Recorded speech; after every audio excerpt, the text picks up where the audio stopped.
안녕하세요, 성도님들. 오늘 이 시간에는 세 번째로 사사기 말씀을 같이 나눠보도록 하겠습니다. 이 3강의 제목은 사사, 드보라, 바락, 그리고 야엘이라는 이 제목으로 함께 우리가 말씀을 나눠보도록 할 텐데요. 먼저 이 본격적으로 사사 드보라와 관련된 이야기를 나누기 전에 오늘 간략한 개관도 먼저 함께 살펴보겠습니다. 지금 여기 보시면은 흔히 이스라엘에 등장하는 이 사사들을 크게 대사사, 소사사 이렇게 구분을 해서 많이 설명을 하고 있습니다. 그런데 사실 이 대사사, 소사사의 가장 우리가 흔히 생각할 수 있는 눈에 띄는 차이는 분량의 차이라고 할 수 있습니다. 그러니까 소사사들의 이야기는 대략 한 줄, 두 줄 이런 식으로 간략하게 구성되어져 있는 반면에 이 대사사들의 이야기는 그 기승전결이 명확한 그 서사적인 이야기들을 중심적으로 쭉 다뤄주고 있기 때문에 그렇게 해서 분류로 나눌 수가 있는데, 단지 어떤 분량의 차이 외에 이들을 나누는 기준이 무엇이냐라고 정확하게 묻는다면 그것에 대해서는 그 학자들마다 의견이 좀 다릅니다. 그리고 이 대사사와 소사사를 구분하는 법도 지금 이렇게 일반적인 것을 얘기했지만, 어떤 사람은 여기에 아비멜렉을 넣기도 하고 어떤 사람은 삼가를 대사사 쪽에 넣기도 하고, 이런 각자가 가지고 있는 구분법에 따라 조금씩 다르기 때문에 이 구분법이 마치 명시되어졌다라고 그렇게 생각하실 필요는 없고요. 그냥 우리의 이해를 돕는 수준이다라고 그렇게 생각하시면 됩니다. 그리고 말씀드렸듯이 이 대사사의 그 큰 스토리들이 끝나고 나서 간략하게 이렇게 소사사들의 이야기가 등장을 하고 있는데요.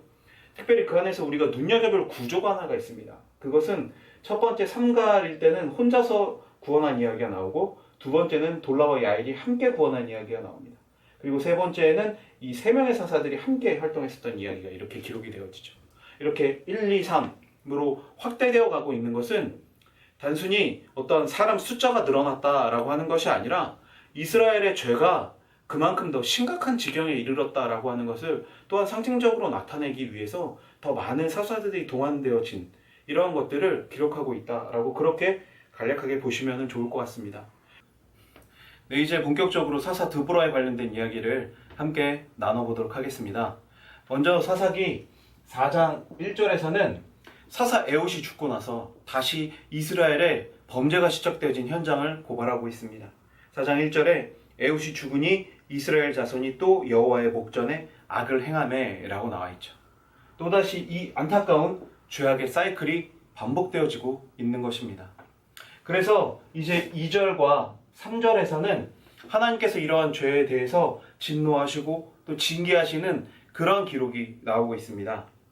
2절 말씀에 여호와께서 하솔에서 통치하는 가나안 왕 야빈의 손에 그들을 파셨으니 그의 군대 장관은 하롯의 탁고임에 거주하는 시스라요. 3절 말씀에 야빈 왕은 철병거 900대가 있어 20년 동안 이스라엘 자손을 심히 학대했으므로 라고 기록하고 있습니다. 가나안 왕 야빈이 등장하죠. 우리는 그냥 이 가나안 왕 야빈, 새로운 왕이 등장했다라고 그렇게 생각할 수도 있지만, 사실 이스라엘 입장에서 이 가나안 왕 야빈은 굉장히 충격적입니다. 왜냐하면 이 가나안 왕 야빈은 하솔에 거주하고 있었거든요. 이 하솔은 150년 전에 여호수아가 가나안을 정복할 당시에 이 점령하고 완전히 불태웠었던 성이 바로 이 하솔 성입니다. 그런데 어떻게 이곳에서 다시 왕이 나타날 수 있는가라고 혹시 생각하시는 분들이 있으실 텐데요. 제가 처음에 그 사사기 개관 때 말씀드렸듯이 점령을 하고 나서 이스라엘 백성들이 다른 곳으로 이동하고 난 후에 이 점령 당시에 피난을 갔었던 왕족이나 또 이 하솔과 관련된 사람이 다시 이 땅에 돌아와서 도시국가를 건설하고, 그 건설하던 이 국가가 지금까지 명맥을 유지하다가 이 가나안 왕 야빈 시절에 강성해져서 다시 이스라엘을 점령했다라고 보는 것이 일반적인 견해입니다. 물론 이것에서는 이 가나안 이 왕 야빈 이 사람 자체가 힘을 키워서 점령했다라고 하기보다는 하나님께서 이들에게 힘을 주셔서 이들이 이스라엘을 정복하고 다스릴 수 있도록 허락하신 하나님의 진노의 일환으로 이 왕이 세워졌다라고 그렇게 볼 수 있는 것입니다. 그렇기 때문에 이스라엘의 입장에서 사실 이것은 굉장히 충격적인 사건입니다. 왜냐하면 그동안 메소포타미아나 모압은 사실은 외국이었습니다. 외국에서 침입해서 이스라엘을 다스린 것이기 때문에 그나마 그렇게 외국의 침입이다라고 받아들일 수 있었지만, 이 가나안 왕 야빈은 결국 자기들 내에 있었던 세력이 힘을 키워서 이스라엘을 점령해버린 그런 사건이기 때문에, 이들에게는 사실은 그 가나안 점령이라고 하는, 이 가나안 정복이라고 하는 이 근본적인 질서 자체가 무너졌다라고 볼 수도 있는 굉장히 충격적인 사건인 것이죠. 또 한 가지 그 충격적인 것은, 사실은 가나안과 이스라엘은 하나가 될 수 있을까요? 네. 결코 하나가 되기가 쉽지 않았죠. 그러니까 이 가나안 입장에서는 사실 이 이스라엘이 원수와도 같은 거죠. 그런 나라를 다시 점령했습니다.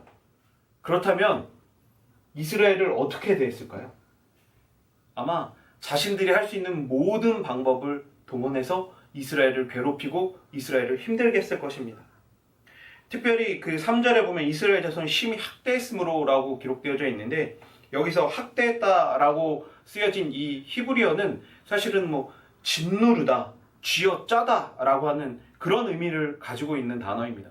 그렇기 때문에 그냥 단순히 학대했다가 아니라 정말 짓누르고 쥐어짜듯이 그렇게 강력한 통치를 실행했다. 강력하게 이스라엘을 괴롭혔다라고 하는 것이죠. 아마 이 다스리는 20년 동안 이들은 자신들이 할 수 있는 모든 노력을 다해서 이스라엘을 괴롭게 했을 것입니다. 복수죠, 복수.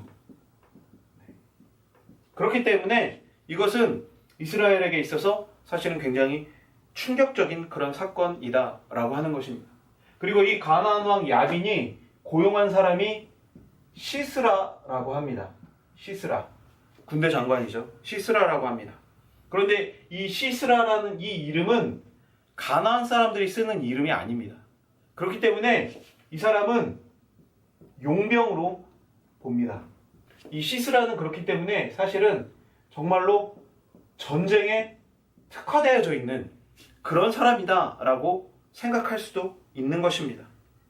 그리고 이 시스라가 철병거 900대를 가지고 있었다라고 그렇게 이야기하는데, 이것은 그만큼 이 시스라의 힘이 강대했다라고 하는 것을 설명하는 것이고요. 또 하나는 결코 이스라엘이 이길 수 없는 그런 존재였다라고 하는 것을 부각하기 위해서 이 시스라가 가지고 있는 이 최신식 무기 철병거 900대에 대해서도 성경은 언급하고 있는 것입니다. 이렇게 엄청난 짓누름과 쥐어짬을 당하는 이스라엘은 이제 드디어 자신의 죄를 회개하고 하나님께 부르짖기 시작합니다. 바로 3절 뒷부분을 보면 그들이 이스라엘 자손이 여호와께 부르짖었더라 라고 이야기합니다. 여기서 부르짖음은 그냥 산에 올라가서 너무 힘들어요, 그냥 이렇게 부르짖는 것이 아니라 명확한 대상을 향해 부르짖는 것입니다. 누구를 향해 부르짖을까요? 바로 하나님을 향해 부르짖는 것입니다. 하나님, 도와주십시오. 저희가 잘못했습니다. 이렇게 자신의 죄를 하나님 앞에 고백할 때, 회개할 때 결국 하나님께서는 이 회개하는 자를 긍휼히 여기셔서 그에게 구원을 허락해 주신다라고 하는 것입니다. 응답해 주세요. 하나님, 도와주세요. 마치 굉장히 힘없는 외침 같지만 결국 이 외침이 바로 새로운 역사의 전환점이 되어지는 것입니다. 왜일까요? 역사의 주인이신 하나님을 의지하는 것이기 때문에 그러한 것이죠. 그래서 이들의 이러한 부르짖음, 이러한 회개를 통해서 이제 하나님께서는 하나님의 구원의 역사를 시작하십니다. 야빈과 시스라의 그 엄청난 잔혹한 통치, 그리고 철병거 900대로 무장한 이 강력한 군대를 상대할 만한 그런 엄청난 사사, 이런 사사가 과연 누가 있을까요? 4절 말씀에 보면 우리의 생각과는 조금 다른 그런 사사가 등장을 합니다. 그때 랍비돗의 아내 여선지자 드보라가 이스라엘의 사사가 되었다라고 그렇게 기록되어져 있습니다. 여인이었던 드보라가 선지자가 되어졌다라고 하는 것이 의미하는 것은 먼저 첫 번째로는 이 여자가 선지자였습니다. 선지자는 누구죠? 하나님의 말씀을 그의 백성들에게 전하는 사람입니다. 그러니까 이 선지자가 사사가 되어졌다라고 하는 것은 이제 즉각적인 하나님의 말씀이 이스라엘에게 전해질 것이다 라고 하는 그러한 의미를 가지고 있죠. 그리고 이 사람에 대해서 랍비돗의 아내라고 기록되어져 있습니다. 이 랍비돗이 누구인지는 사실은 정확하진 않습니다. 그러나 이 랍비돗이라는 이름이 횃불이라는 뜻을 가지고 있습니다. 그렇기 때문에 횃불의 아내다라고 해서 이 드보라를 불같은 여인이다 그렇게 부르기도 하는 것입니다. 그리고 이 드보라는 이제 사사로 세워지는 것이죠. 사사가 누구죠? 사사는 지도자이자 재판관입니다. 그러니까 하나님께서 왜 이 드보라를 사사로 세우셨는지 그것에 대해서는 사실은 명확하진 않습니다. 그러나 중요한 메시지가 있습니다. 이 여인을 사사로 세운 것은 남자들에게 주는 메시지가 있습니다. 어떤 메시지일까요? 한마디로 얘기하면 남자들이여 각성하라 라고 하는 것입니다. 그러니까 하나님께서 드보라를 세우셨어요. 근데 드보라를 통해서 하나님께서는 이제 다시 바락이라는 사람을 세웁니다. 그래서 그를 전쟁에 내보내시죠. 그러면 이렇게 생각할 수 있죠. 그냥 바락을 세워서 내보내시면 되지 않나요? 바락을 사사로 세우시면 되지 않는 건가요? 이렇게 생각할 수가 있죠. 그러나 이 바락은 사사의 함량 미달인 그런 사람이었습니다. 사사가 조건도 없는데 어떻게 함량 미달이다, 하나님이 세우신다 이렇게 얘기하는데 왜 그렇게 얘기할 수 있죠? 이렇게 물어보실 수도 있습니다. 그러나 사사에 조건이 하나 있다고 했죠. 그것은 뭐냐면 믿음이죠. 믿음. 그런데 가장 중요한 이 믿음이 바락에게는 없었다, 부족했다 라고 하는 것입니다. 그래서 하나님은 드보라를 세우신 거죠. 그렇다면 이것은 바락 한 사람만의 문제일까요? 아닙니다. 그러니까 누구든 전쟁에 내보낼 수 있는데 하나님께서 그렇다면은 지금 이스라엘 남자들 중에 하나님의 말씀을 따라서 전쟁에 나가고 하나님의 말씀을 믿고 의지하며 신뢰하며 일어설 만한 사사가 없었다라고 하는 반증이 되는 것입니다. 그래서 하나님께서는 여자였지만 선지자였던 드보라를 사사로 세우신 것이죠. 그리고 이 여인을 통해서 하나님의 말씀이 선포되게 하시고 그 말씀이 실행에 옮기도록 그렇게 하셨다라고 하는 것입니다. 특별히 이것이 과한 해석이 아니라는 것은 드보라의 노래가 기록되어진 사사기 5장 6절에서 7절을 보면 알 수 있습니다. 아낫의 아들 삼갈의 날에 또는 야엘의 날에는 대로가 비었고 길의 행인들은 오솔길로 다녔도다. 7절 말씀에 이스라엘에는 마을 사람들이 그쳤으니 나 드보라가 일어나 이스라엘의 어머니가 되기까지 그쳤도다. 대로를 놔두고 오솔길 소로로 도망치듯 다닌 사람들. 드보라가 일어나서 이스라엘의 어머니가 되기까지 이스라엘을 사사는 고사하고 제대로 다스릴 만한 그 어떠한 관원조차도 일어서지 못한 것이 바로 이스라엘 백성들, 특히 이스라엘을 다스린다라고 그렇게 스스로 여겨왔었던 남자들이 얼마나 기죽고 얼마나 겁쟁이인 모습으로 살아가고 있었는지 그것을 지금 이야기하고 있는 것입니다. 그렇기 때문에 하나님께서는 드보라를 사사로 세우신 것이죠. 자, 드보라를 사사로 세운 이야기를 계속해 보겠습니다. 5절 말씀에 그는 에브라임 산지 라마와 베델 사이 드보라의 종려나무 아래에 거주하였고 이스라엘 자손은 그에게 나아가 재판을 받더라 라고 그렇게 기록되어져 있습니다. 특별히 여기서 종려나무 아래에서라고 하면 종려나무가 거론이 되고 있습니다. 이 종려나무가 왜 거론이 되어졌을까요?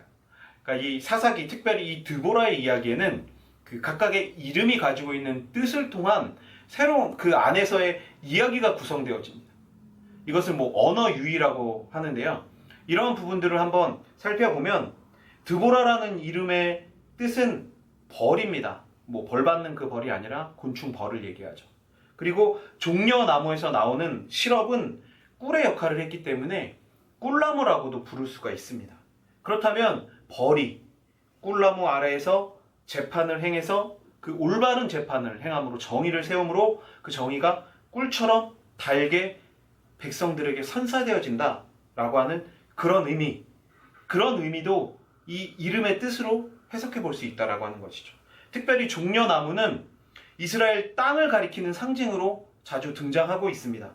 장차 공정하신 하나님의 심판의 결과 시스라를 눌러버리고 승리를 거두고 기쁨을 누리게 된다. 꿀을 베푸는 그 달콤함을 누리는 그 환희의 장소가 될 것이다 라고 하는 그런 의미도 함께 가지고 있다라고 생각해 볼 수 있는 것입니다. 그런 이 드보라, 그렇게 세워진 이 드보라가 이제 한 사람을 지명합니다. 6절 말씀에 보면 드보라가 사람을 보내어 아비노함의 아들 바락을 납달리 게데스에서 불러다가 그에게 이르되 라고 나와 있습니다. 하나님께서는 아비노함의 아들 바락에게 이제 실제로 전투에 나가서 행하는 그런 일들을 맡기시려고 했습니다. 이에 그 계획을 드보라에게 알리시고 드보라의 입을 통해서 그 바락을 부르도록 하신 것이죠. 그런데 6절과 7절 말씀을 보면 이렇게 나와 있습니다. 이스라엘의 하나님 여호와께서 이같이 명령하지 아니하셨느냐? 너는 납달리 자손과 스불론 자손 말명을 거느리고 다볼 산으로 가라. 7절 말씀에 내가 야빈의 군대 장관 시스라와 그의 병거들과 그의 무리를 기손강으로 이끌어 내게 이르게 하고 그를 내 손에 넘겨주리라 하셨느니라. 이렇게 기록되어져 있습니다. 이스라엘을 가나안 왕에게 파신 하나님께서 이제 이스라엘의 목소리를 들으시고 그들을 구원해 주셔서 이제 가나안 왕을 멸하게 하시겠다라고 하는 구원의 약속이 선포되어지고 있는 것입니다. 그러니까 이 구원의 약속을 믿고 가라, 그렇게 이야기를 하고 있는 것이죠. 원문에서는 가라가 먼저 등장합니다. 그러니까 두려워하지 말고 무서워하지 말고 너는 그냥 가면 된다라고 하는 것이 더 강조되고 있다라고 그렇게 볼 수 있습니다. 하나님께 그렇게 구하고 이스라엘이 그렇게 간절히 원하던 구원이 드디어 선포되고 있는 것입니다. 그리고 이것을 행함에 있어서 사실 방법도 그렇게 어렵지 않습니다. 자, 1만 명을 거느리고 다볼이라고 하는 산으로 가라 라고 명령을 하셨습니다. 그리고 그렇게 하면 하나님께서 시스라를 기손강으로 이끌어내시겠다라고 얘기를 하죠. 그러면 너에게 준다. 네. 네가 멸하게 하도록 하나님께서 하시겠다라고 하는 겁니다. 특별히 이 다볼산은 해발 560m 정도 되는, 해발 560m 정도 되는 가파른 산이고 교통의 요지입니다. 길이 잘 나 있다라고 하는 것이죠. 그러니까 뭐 인간적인 기준으로 한번 생각해 봤을 때도 도망치기 쉬운 곳입니다. 가파르기 때문에 저기 올라오긴 힘들고 길이 여러 갈래로 나 있기 때문에 도망치기가 쉬운 그런 곳이죠. 그러니까 그런 면에 있어서는 뭐 인간적으로는 뭐 가서 상황을 볼 수도 있는 뭐 그런 산이 바로 이 다볼산이었다라고 그렇게 생각할 수도 있는 것이죠. 그러니까 여러모로 이 이야기에 어느 정도 순종할 수 있는 그런 여건들이 있었다라고 하는 것이죠. 크게 믿음을 요구하지 않더라도. 이 말이 무슨 의미일까요? 그러니까 바락은 하나님께 명령을 받았습니다. 그리고 하나님께서 분명히 승리를 주시겠다라고 하고 가라고 명령을 하셨던 거죠. 근데 이 바락이 뭐라고 얘기를 할까요? 바락이 사실은 즉각적으로 순종을 했어야 했죠. 하나님이 명령하시는데 그냥 가면 됩니다. 그런데 그렇게 얘기하지 않고 8절 말씀에 이렇게 이야기합니다. 바락이 그에게 이르되 만일 당신이 나와 함께 가면 내가 가려니와 만일 당신이 나와 함께 가지 아니하면 나도 가지 아니하겠노라 하니 라고 그렇게 기록되어 있습니다. 누구에게 하는 얘기죠? 드보라에게 하는 이야기입니다. 마치 전쟁이라는 배경만 빠지면 무슨 사랑 고백처럼 들리기도 합니다. 우리 끝까지 함께 하자. 네가 가면 나도 가고 네가 안 가면 나도 안 가. 우린 영원히 함께야. 뭐 이렇게 얘기하는 뭐 사랑 고백처럼 그렇게 들리기도 하는 모습이죠. 참 우스꽝스럽죠. 왜냐하면 사랑하는 사이가 아니라 지금 전쟁에 나가야 하는 사이이기 때문에 그렇죠. 이 바락의 이 말에는 여러 가지 의미가 있습니다. 이 바락의 말이 의미하고 있는 것을 한번 생각을 해볼 텐데요. 바락이 이 말을 함에 있어서 가지고 있었던 생각은 첫 번째로는 뭐 이스라엘 모든 사람들이 그랬듯이 이 바락도 겁쟁이구나 라고 하는 생각. 아, 가기 무섭다. 그런 생각을 할 수가 있었겠죠. 그리고 두 번째는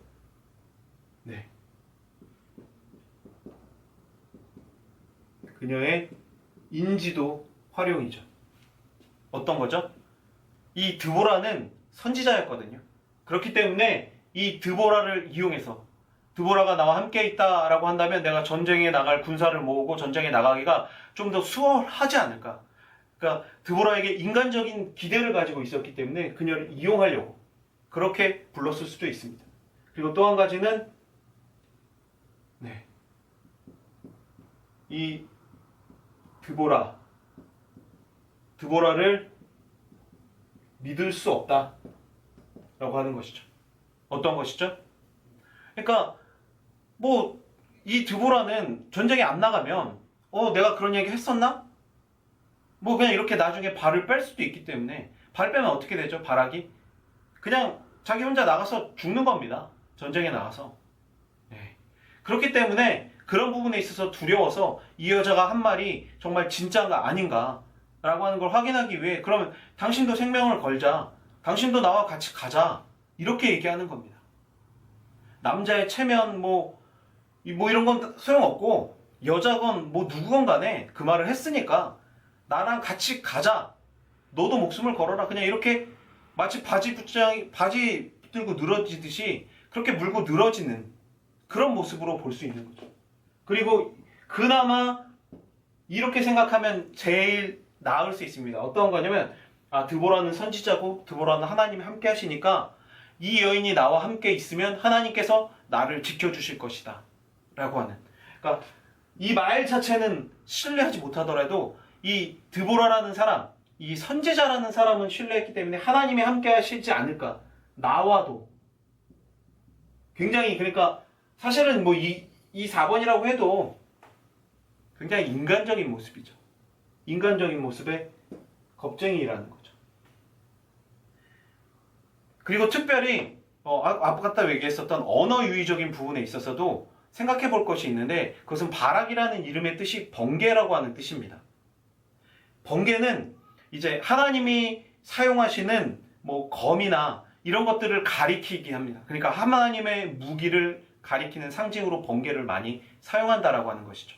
그렇기 때문에 하나님의 무기인 번개, 바락은 하나님이 가라라고 하시면 하나님의 무기가 돼서 나아가면 됩니다. 무기가 중요하긴 하지만 그것을 사용하는 사람이 훨씬 더 중요하기 때문에 지금 자신을 사용하겠다고 하시는 분이 바로 하나님이십니다. 그렇기 때문에 하나님의 무기인 바락은 뭐 이런저런 얘기할 거 없이 그냥 나가면 되는데 하나님의 무기인 번개가 못해요. 나는 싸울 수가 없어요. 이렇게 이야기를 하고 있는 것이죠.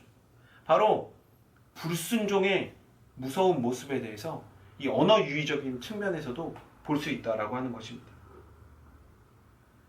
그리고 이러한 모습, 바락의 이 치졸하고 겁쟁이인 이 모습이 바로 오늘날 우리에게도 분명한 교훈을 주고 있다라고 하는 겁니다. 참 한심하다라고 그렇게 생각하고 넘어갈 수 있겠습니까? 저는 이 겁쟁이라는 이 이름을 다르게 표현할 수도 있다라고 봅니다. 어떤 거죠? 현실주의자. 현실주의자라는 것입니다. 사실 눈으로 봤을 때 시스라는 정말 그 용병입니다. 전쟁 용병입니다. 그러니까 전쟁에 특화되어져 있는 그런 사람이고, 그가 가지고 있는 무기도 사실은 너무나도 강대한 무기입니다. 변변한 무기 하나 없는 이스라엘이 절대 상대할 수 없는 그런 무기와 그런 용맹을 가진 사람이 시스라와 그의 군대였다라고 하는 것입니다. 그런데 그런 적을 상대로 급조한 두 자선에서 그냥 급조한 1만 명을 모아서 나간다라고 하는 것이 어떻게 보면 지극히 현실적인 계산으로 보면 자살행위나 마찬가지였다라고 그렇게 생각할 수 있는 거죠. 말씀이 주어졌지만 뭐 말씀만 믿고 도대체 어떻게 가나, 어떻게 내가 이것을 순종할 수 있겠는가 라고 하는 지극히 현실주의자적인 그런 생각을 하고 있었다라고. 주변의 상황이 보여지는 게 없는데, 아무것도 변한 게 없는데 내가 어떻게 하나님의 말씀만 믿고 그렇게 나아갈 수 있겠습니까? 라고 하는 것이 바락이 얘기한 그 얘기 속에 담겨진 그의 불순종의 모습이다 라고 하는 것입니다. 그런데 이것이 우리의 모습이기도 한 것입니다. 우리는 지금 현실의 울타리에 갇혀서 그렇게 살아가고 있습니다. 보고 듣는 것, 이런 직관적인 것들의 경험에 의존해서 우리는 살아가고 있다라고 하는 것이죠. 어쩌면 그렇게 사육되어져 가고 있다라고 하는 표현이 조금 더 적나라한 표현일 수도 있을 것 같습니다. 그냥 보고 듣는 것, 우리가 직관적으로 느껴지는 그것만이 진실이다, 진리다, 그거 외에는 다 믿을 수 없다라고 그렇게 여기면서, 그렇게 여기는 시대가 지금 우리가 살고 있는 시대, 그리고 그 시대 가운데 우리는 그것을 당연하게 받아들이면서 살아가고 있다. 그것이 또 다른 현실주의자인 우리의 모습이다 라고 하는 것입니다. 그런데 이렇게 직관적인 것에만 매달리는 사람은 절대로 하나님의 말씀에 순종할 수가 없습니다. 왜냐하면 하나님의 말씀은 보이는 것이 아니고 직접 내 귀에 때로는 들리지 않는 것일 수도 있기 때문에 그렇습니다. 그러나 하나님의 말씀은 분명히 우리가 따르고 순종해야 할 그런 하나님의 말씀이죠. 하나님의 말씀과 하나님의 일하심은 아주 특별한 경우를 제외하고 대부분 보이지 않는 것에 근거하고 있습니다. 그렇기 때문에 우리가 지극히 현실적인, 사실 이 현실이 다 맞다라고 볼 수도 없지만 그저 눈에 보이니까 들리니까 내가 조금 더 안심이 된다. 내가 그 울타리 안에서 사육되어져서 살고 있기 때문에 나는 이런 것들을 주어져야 내가 안심하고 내가 괜찮다라고 여기면서 그냥 그렇게 안주하면서 살고 있는 사람은 절대로 하나님의 말씀에 온전한 순종을 할 수 없다라고 하는 것입니다. 그렇다면 지금 우리에게 필요한 것이 무엇일까요? 그 울타리를 벗어나는 것입니다. 현실의 눈을 잠깐 감고 마음을 열고 말씀을 좀 더 깊이 있게 묵상하는 것, 하나님의 일하심을 영적인 눈으로 바라보는 것이 지금 우리에게 필요하다라고 하는 것입니다. 전 특별히 이런 제안을 한번 해드리고 싶습니다. 하나님의 말씀을 상상하는 것입니다. 그러니까 그냥 전혀 근거 없이 상상의 나래를 펼치는 것이 아니라 지금 이 상황을 통해서 한번 상상해 보십시오. 하나님이 가라는 말씀을 주셨습니다. 근데 가지 못하고 막 벌벌 떨면서 드보라 바짓가랭이 잡고 그렇게 애원하고 있는 바락의 모습과 그런 바락을 한심하게 쳐다보고 있는 드보라의 모습, 또 이런 모든 상황들을 안타까운 눈으로 바라보고 계시는 하나님의 모습, 그 모습을, 이 성경이 주어지는 이 이야기의 모습을 직접 상상해 보시라는 겁니다. 그리고 내가 바락이라면, 내가 그 안에 있는 사람이라면 과연 나는 어떠한 선택을 할 것인가? 그냥 책 읽듯이 그냥 읽고 넘어가는 것이 아니라 내가 그 안에 있다, 하나님이 그 말씀을 나에게 주셨다 라고 그렇게 상상하며 그 장면들을 생각해보고 그 장면들 가운데 드는 생각을 묵상해 보시라는 겁니다. 그럴 때 우리는 좀 더 이 말씀을 직접적으로 우리 마음 가운데 받아들일 수가 있습니다. 그리고 그 안에서 주어지는 현실과 묵상을 이제 나의 삶에 적용해 보는 것입니다. 과연 나의 삶에서, 지금 나의 상황에서 나는 정말 바락의 모습으로 살고 있는가? 바락의 모습으로 하나님의 말씀에 반응하는가? 아니면 드보라의 모습으로 하나님의 말씀에 반응하는가? 이것을 생각해야만 하는 것입니다. 성경은 읽으면서 우리가 묵상한다 많이 얘기하는데 그 묵상은 그 안에 깊이 있는 생각을 담고 있는 것입니다. 그렇기 때문에 이런 말씀으로 뭐 이것은 하나의 제안이긴 하지만 그렇게 장면들을 상상하시면서 그 자리에 내가 있었다면 내가 내 눈으로 지금 그 현상을 보고 있다면, 그런 모습들을 내가 상상함으로써 그 안에서 하나님이 하시고자, 하나님의 말씀이 주시고자 하는 의미, 그것을 내 몸소 직접 한번 체험해보는 그런 묵상을 한번 해보시기를 권해드립니다. 이런 말씀, 이런 마음을 열고 하는 깊이 있는 묵상을 통해서 우리는 하나님의 일하심을 경험하게 될 것입니다. 네, 이제 바락의 불순종으로 인해 변경되어지는 약속에 대해서 살펴보겠습니다. 9절과 10절 말씀을 보면, 이르되 내가 반드시 너와 함께 가리라. 그러나 내가 이번에 가는 길에서는 영광을 얻지 못하리니 이는 여호와께서 시스라를 여인의 손에 파실 것임이라 하고, 드보라가 일어나 바락과 함께 게데스로 가니라. 10절, 바락이 스불론과 납달리를 게데스로 부르니 10,000명이 그를 따라 올라가고 드보라도 그와 함께 올라가리라 라고 말씀합니다. 이 말씀을 통해서 나타나는 드보라의 즉각적인 반응을 보십시오. 내가 반드시 너와 함께 가리라. 이 말이 계속해서 등장하고 있습니다. 바락은 막 무서워서 막 핑계대고 같이 가줘야 된다 막 이렇게 얘기하는데, 드보라는 사실은 여자임에도 불구하고 이 전쟁터에 나서는 것에 있어서 아무런 두려움 없이 그래 내가 너와 함께 갈게 이렇게 답을 하고 있는 것입니다. 믿는 자와 믿지 못하는 자, 바로 드보라의 신앙을 나타내는 것이고, 또한 드보라와 바락의 이 상반되는 모습을 통해서 우리에게 믿는 자의 모습이 어떠해야 하는지 그 교훈을 두고 있는 것입니다. 현실적으로 불가능해 보이는 상황에서 말과 글뿐인 이 하나님의 약속을 믿는다라고 하는 것은 사실은 절대 쉬운 일은 아닙니다. 그러나 아이러니하게도 절대적으로 이러한 어렵고 힘든 절망의 상황 속에서 가장 필요한 것, 그것 또한 하나님의 약속인 것입니다. 현실의 변화는 사실은 일시적이고 제한적인 것이지만 그것이 진정한 변화를 가져오지는 못합니다. 바로 이 사사기의 구조를 통해서도 알 수 있죠. 과연 이 일시적인 그런 현상을 통해서, 일시적인 지금 눈앞에 닥친 우리의 이 어려움이 끝났다고 해서 모든 문제가 해결이 되나요? 그럼 여기 구원에서 끝나야겠죠. 그러나 또다시 이 죄의 사이클이 반복되고 있지 않습니까? 우리 삶도 마찬가지입니다. 당장 내가 정말 어떤 문제를 놓고 하나님 앞에 간절히 기도했습니다. 그래서 그 문제가 해결이 됐습니다. 그렇다면 그 이후에 우리의 삶은 다 평화롭고 아무 문제 없고 그렇습니까? 하나님의 구원의 은혜를 정말 그냥 매일매일 누리면서 살아가고 있습니까? 그렇지 않죠. 또 다른 문제 가운데 또 힘들어하고 또 아파하고 이것이 계속해서 반복되고 있다는 거죠. 이 큰 구원의 사이클까지는 아니더라도 우리 안에서도 이 죄와 이 하나님의 구원, 이것이 계속해서 반복되어지고 있다는 거죠. 그렇기 때문에 단지 일시적인 지금 눈앞에 닥친 문제 해결, 그것도 물론 중요한 것이지만 그 해결이 전부는 아니다 라고 하는 것입니다. 더 중요한 것은 바로 우리의 삶의 이유와 목적, 그리고 이 모든 것을 주관하시는 우리의 주인에 대해서 온전히 이해하는 것, 그것이 가장 중요한 것이다 라고 하는 것입니다.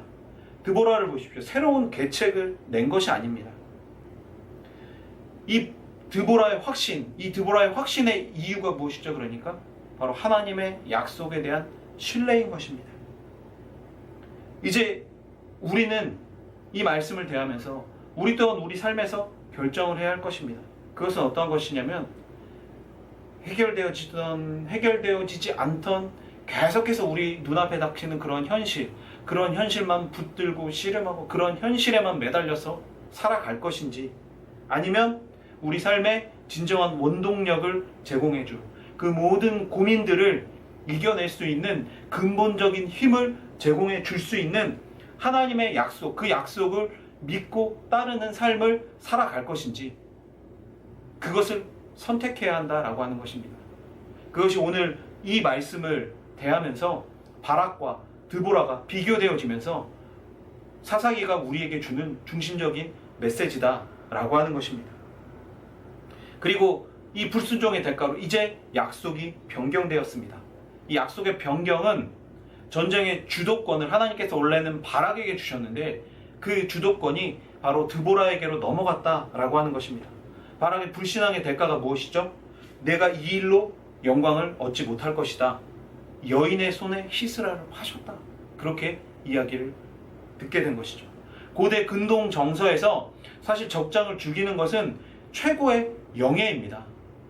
전쟁에 이기는 것이 물론 가장 중요하지만 그 안에서 개인이 영광을 누리는 최고의 방법은 바로 적장을 사로잡거나 적장을 죽이는 것이죠.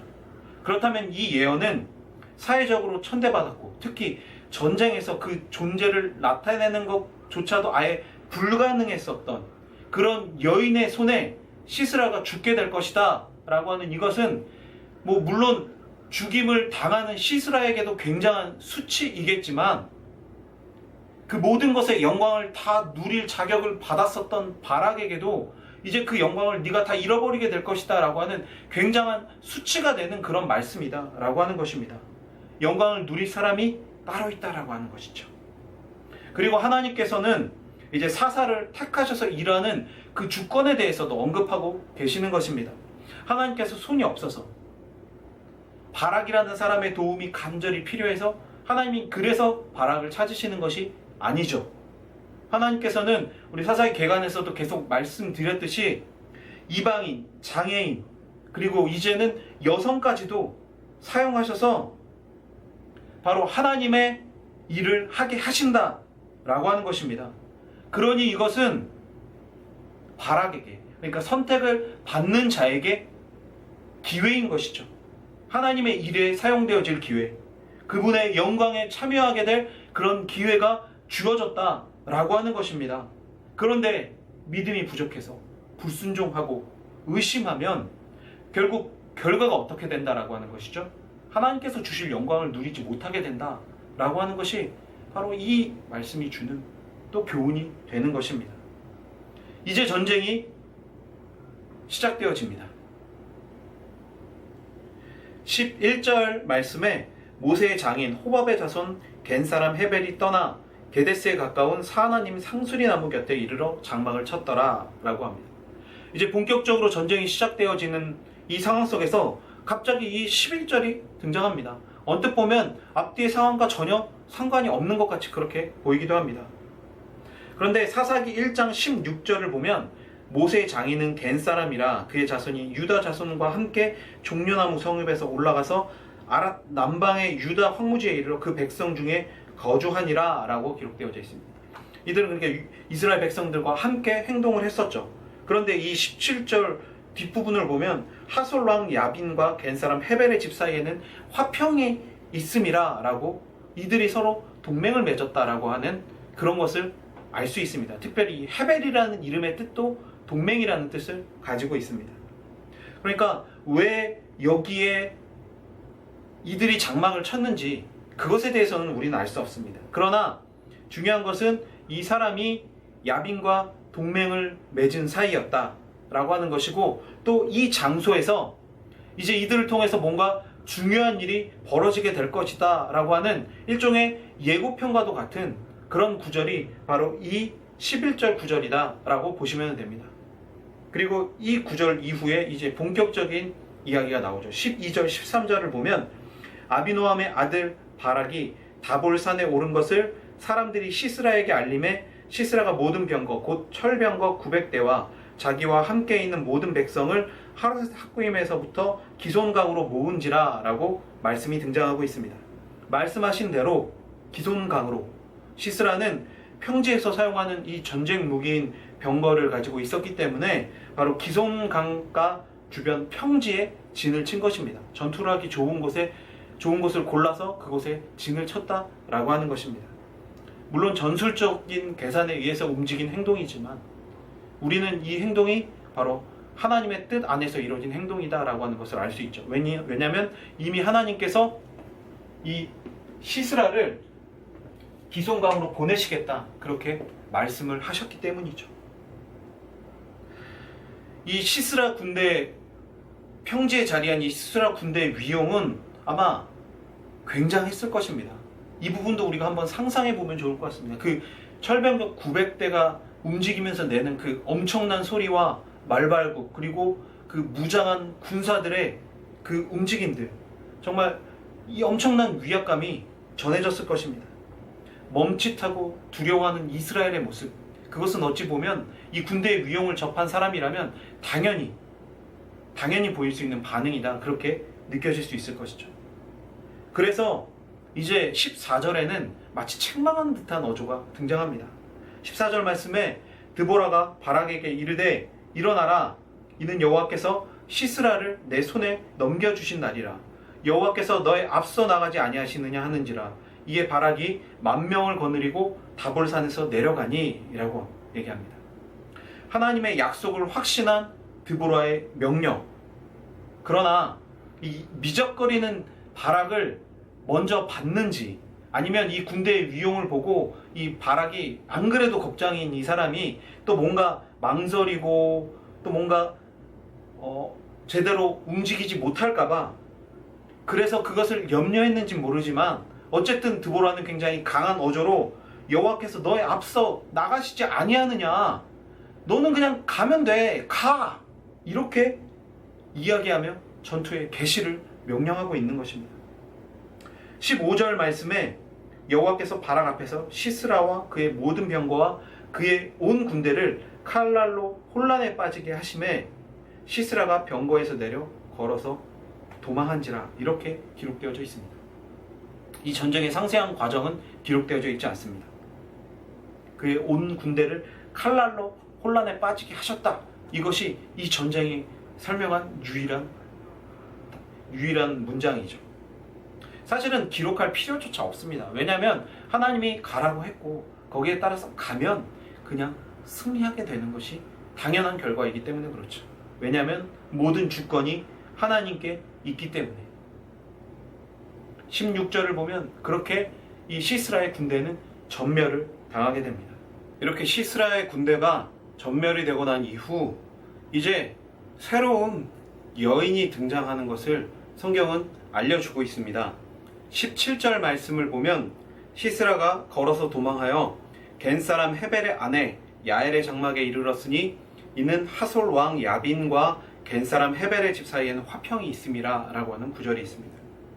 시스라가 이제 걸어서 도망하여서, 사실 멀리 갈 수도 없었겠죠. 걸어서 11절에서 언급했었던 주변에 있는 헤벨의 장막으로 도망을 가게 된 것입니다. 화평, 동맹을 맺고 있으니 시스라는 이들이 자신을 보호해 줄 것이라 그렇게 기대를 한 것이죠.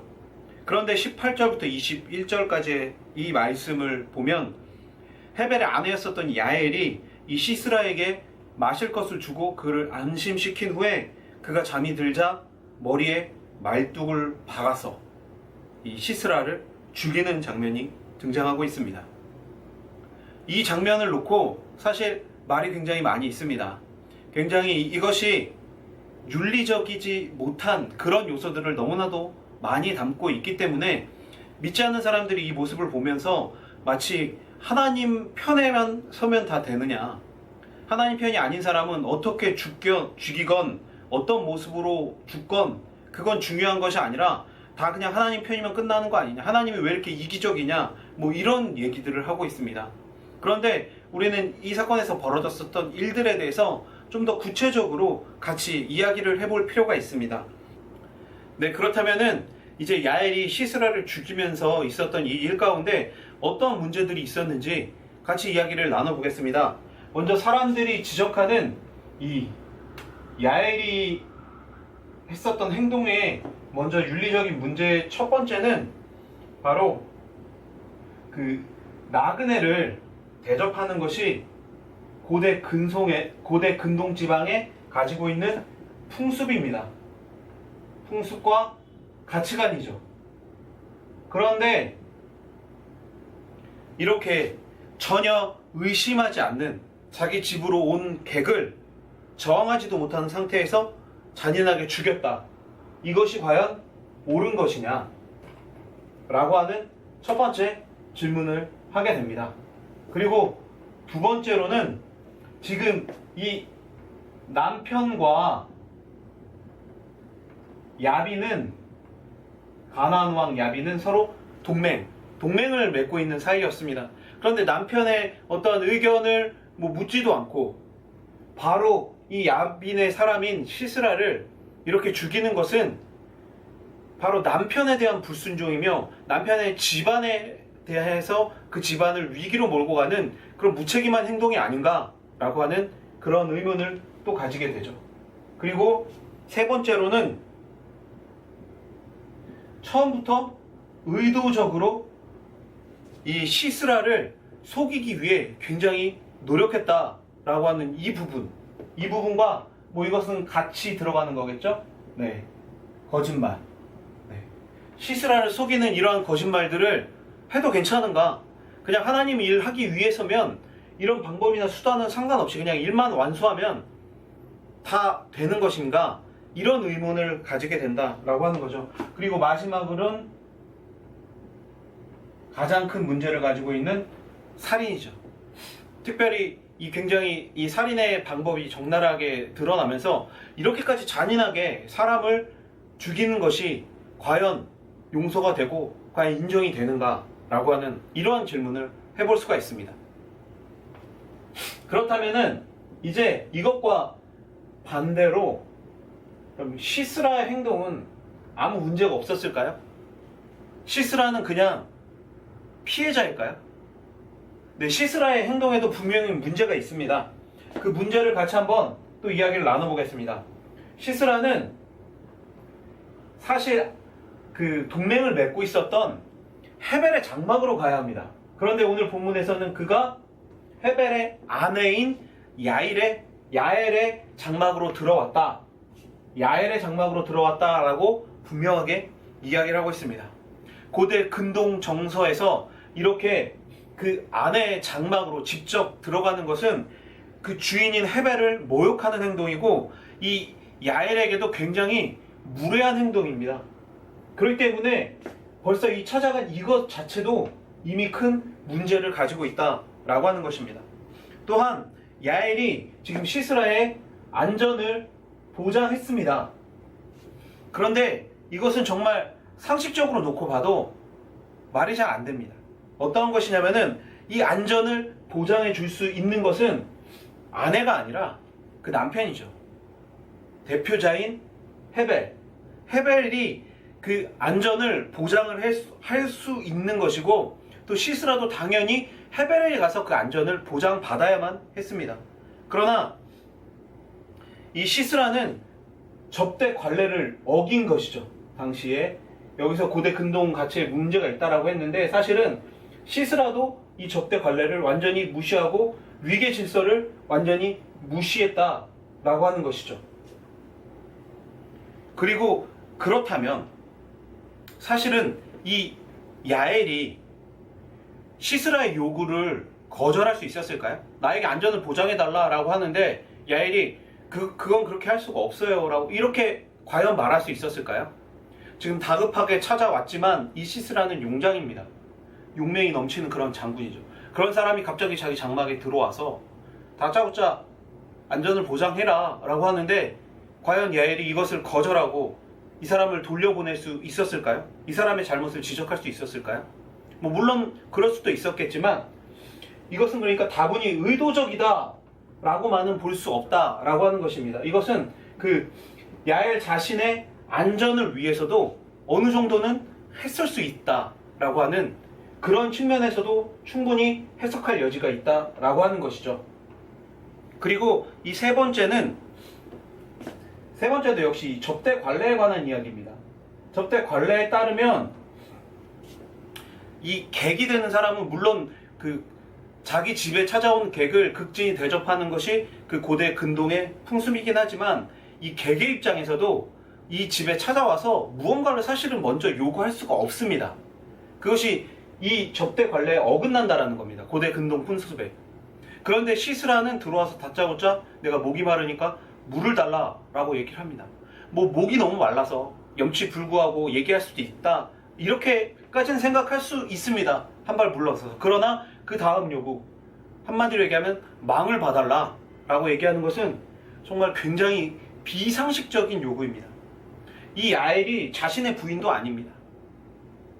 그렇기 때문에 자신의 종도 아니고 이러한 간단히 얘기하면 자신의 동맹, 자신의 동맹을 맺고 있는 사람의 아내에게 찾아가서 다짜고짜 망을 보라 라고 얘기하는 것은 한마디로 얘기하면 이 헤벨을 완전히 무시하는 처사이고 지금 같은 겁니다. 계속해서 이러한 모습들이 계속해서 헤벨이라는 집주인을 무시하는 그런 처사로 볼 수밖에 없다라고 하는 것입니다. 그렇기 때문에 과연 이것에 대해서 이 한쪽을 보고 윤리적인 문제를 제기할 수 있느냐라고 하는 것은 우리가 조금 더 생각해 봐야 하는 문제이죠. 그리고 가장 중요한 것은 바로 이 야엘의 이 행동에 대해서 하나님께서 죄를 묻지 않으셨다라고 하는 것입니다. 이것은 앞에서 얘기했듯이 하나님이 무조건적인 편이 아니라 이 야엘의 이 행동의 근원을 하나님께서 보시고 그것을 인정하셨다라고 하는 겁니다. 특별히 이 드보라의 노래인 5장 24절을 보면 이 야엘을 복 있는 여인으로 칭송받게 하십니다. 그 이유가 무엇일까요? 사실 이 겐족인 헤벨은 모세의 장인의 후손이지만 변절한 겁니다. 배반자입니다. 그래서 이 사람은, 이 집안은 가나안 민족과 동맹을 맺고 있었던 것이죠. 그러나 야엘은 그렇지 않았다는 겁니다. 이 야엘은 돌아가는 정황 속에서 지금 이스라엘이 완전히 승리했고 지금은 이스라엘의 편을 들 때이구나 라고 하는 뭐 이런 정치적인 계산으로 행동한 것이 아니다 라고 하는 겁니다.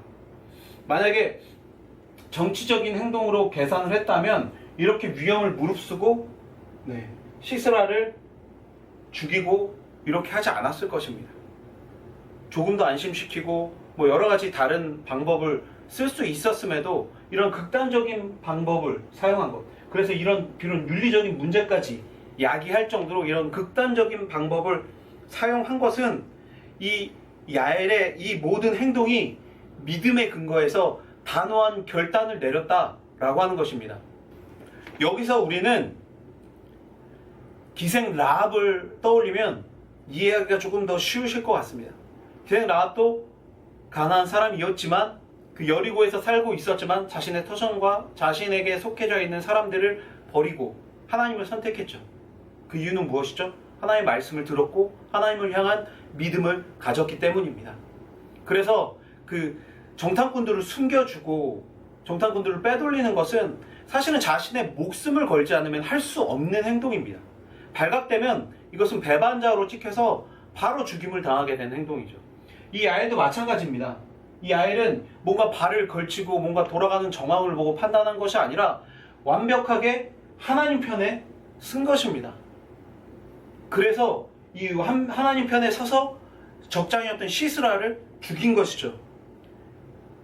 이 야엘은 믿음을 가지고 있었던 것입니다.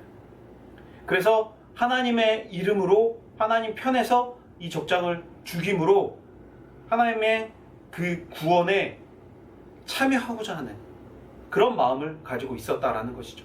그래서 그것을 보시고 그 믿음을 보시고 그 마음을 보시고 하나님께서는 이 여인을 복 있는 자다라고 그렇게 칭송받게 만드셨다라고 하는 것입니다. 이 시스라가 야엘에게 물을 달라고 했습니다. 그런데 우유를 주었죠. 발효된 우유입니다.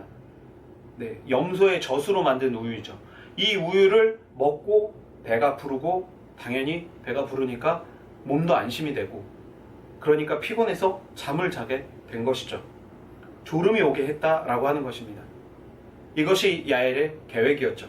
그리고 잠이 든 시스라의 관자놀이 머리에 말뚝을 박아서 죽인 것이죠. 방법이 좀 잔인하게 느껴질 수는 있습니다.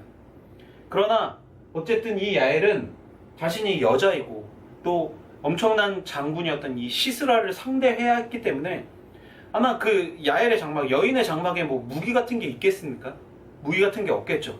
그러니까 자기가 가지고 있는, 사용할 수 있는 도구로 또 한 번에 사람을 죽일 수 있는 급소, 자기가 알고 있는 그 급소를 노렸던 것입니다. 왜냐하면 이게 실패해버리면 바로 자기가 죽을 수밖에 없는 상황이기 때문에 그렇죠. 그렇기 때문에 이것이 정말 뭐 사이코패스적인 그런 성향의 살인이다 라고 보기에는 좀 무리가 되는 부분들이 있다 라고 하는 것입니다. 그리고 이렇게 야엘을 통해서 전혀 뜻밖의 여인 야엘을 통해서 하나님의 말씀이 실현이 되어졌습니다. 그리고 이제 22절에 다 사건이 끝난 후에 바락이 등장합니다. 바락이 시스라를 추격할 때에 야엘이 나가서 그를 맞아 그에게 이르되 오라 내가 찾는 그 사람을 내가 내게 보이리라 하매 바락이 그에게 들어가 보니 시스라가 엎드러져 죽었고 말뚝이 그의 관자놀이에 박혔더라. 바락은 아마 자신이 이 시스라를 추격해서 잡아 죽일 것을 기대했을 것입니다. 그러나 장막에 들어선 순간 이 시스라의 모습을 보고 바락은 아마 당혹감도 느꼈을 것이고 후회도 느꼈을 것입니다. 다 잡은 영광을 정말 눈앞에서 놓치게 돼버린 것입니다. 그런데 어쩌겠습니까? 이미 시스라는 죽었고 그 모든 영광은 야엘이 가져가게 되었습니다. 드보라를 통해 전한 하나님의 말씀은 사실 일반적으로 생각했을 때 바락도 그렇게 생각했을 것이고, 드보라가 그러면은 뭐 시스라를 죽이게 되나? 드보라를 통해서 뭔가 영광을 얻게 될 것이다 라고 그렇게 생각했을 것입니다. 왜냐면 여인이라고 해봤자 떠올릴 수 있는 여인은 드보라밖에 없었기 때문에. 그러나 하나님은 정말 전혀 생각지도 못한 여인을 갑자기 등장시켜서 그의 앞길을 막으시고 그를 대신해 이 여인이 영광을 누리게 했습니다. 이 여인이 이렇게 사용되어진 이유는 무엇이죠? 여기서 보면 알 수 있듯이 이 야엘이 하나님을 향한 믿음을 가지고 있었기 때문에 그렇게 하나님의 일에 사용되어졌다라고 하는 것입니다. 이처럼 사사기는 정말 한 치 앞도 예측할 수 없는 그런 장면들로 계속해서 반복되어지고 있습니다. 사실 예측한다라고 하는 것이 무엇이겠습니까? 우리가 인간적인 기준으로 생각하고 계산하는 것입니다. 그 모든 것들을 보기 좋게 파괴시키는 것이 바로 하나님의 계획입니다.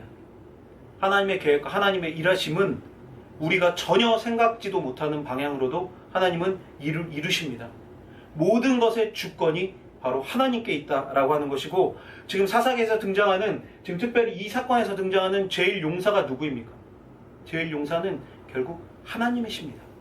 그리고 그 하나님의 도구로 사용되어진 귀한 여인 드보라와 야엘의 이야기가 등장하고 있는 것이죠. 그리고 어쩌면 아예 처음부터 하나님의 도구로 예정되었었던 번개 바락은 하나님께 대한 믿음을 온전히 가지지 못하고 불순종하였고 겁을 먹었기 때문에 이 영광의 자리에는 함께 동참하지 못한 그런 연약한 모습으로 보여지게 되는 것입니다. 놀랄 것은 이 여인들의 그래서 믿음과 용기가 아닙니다. 남자들이 할 수 없을 때, 남자들이 다 나가 떨어졌을 때, 당시에 정말 사람으로도 제대로 인정받지 못하던 그런 여인들이라도 그 여인들을 일으키셔서 사용하시는 그 하나님의 놀라운 역사와 또 하나님의 자비, 은혜에 우리가 놀라야 한다라고 하는 것입니다. 하나님께서는 이런 방법을 통해서 자신의 백성들을 구원하십니다. 하나님께서 구원하시겠다라고 하시면 구원하시는 것입니다. 누구를 사용하든 어떤 상황, 어떠한 현상, 때로는 뭐 동물을 사용할지라도 하나님이 사용하시면 사용되어지는 것입니다. 그렇다면 우리 인생의 문제는 반대로 언제 생길까요? 여기죠. 바로 우리가 하나님께 등을 돌릴 때, 이스라엘이 하나님께 등을 돌릴 때 문제가 생겼던 것처럼 우리의 모든 문제는 결국 우리가 하나님께 등을 돌릴 때, 하나님의 말씀을 믿지 못하고 그 확신 안에 거하지 못할 때, 하나님의 말씀과 떠난 삶을 살아갈 때, 세상의 쾌락과 세상에 보이는 것에 집중할 때 결국 우리에게 모든 문제가 찾아온다라고 하는 것입니다. 이 문제가 찾아올 때 우리는 어떻게 해야 하죠? 하나님께 돌아가야 합니다. 나의 부족함, 나의 연약함, 나의 잘못을 솔직히 내려놓고 하나님 앞에 회개하고 하나님을 찾으면 하나님께서 그 찾는 자들을 긍휼하심으로 구원해 주십니다. 그것이 하나님의 구원의 역사입니다. 그리고 그 구원의 역사는 이 인간의 죄악을 뚫고 계속해서 이어지십니다. 이 하나님의 자비와 은혜를 다시 한번 생각하시고, 과연 나는 드보라처럼, 야엘처럼 그렇게 온전한 믿음과 확신을 가지고 하나님께 쓰임받는 귀한 인생이 되어져야겠다라고 그렇게 한번 결단하시는 시간이 되시면 좋을 것 같습니다. 특별히 이어진 사사기 5장은 이 승리를 바탕으로 한 드보라의 노래가 기록되어져 있습니다. 저희가 시간 관계상 그 드보라의 노래에 관련된 이야기를 함께 할 수는 없지만 오늘 이 강의를 들으시고 난 후에 정말 내가 그 기쁨과 영광에 가득 차 있는 현장에 있다라고 그렇게 상상하시면서 한번 사사기 5장을 읽어보시기를 바랍니다. 그때 정말 하나님께서 일하심, 그리고 하나님의 일하심과 하나님의 그 영광을 경험한 자들이 가질 수 있는 기쁨과 환희, 그것을 느끼게 되실 것입니다. 그렇게 사사기 5장을 또 묵상하시고 함께 이 귀한 시간들을 계속해서 이어나가시면 좋을 것 같습니다. 오늘은 여기까지입니다. 수고 많으셨습니다.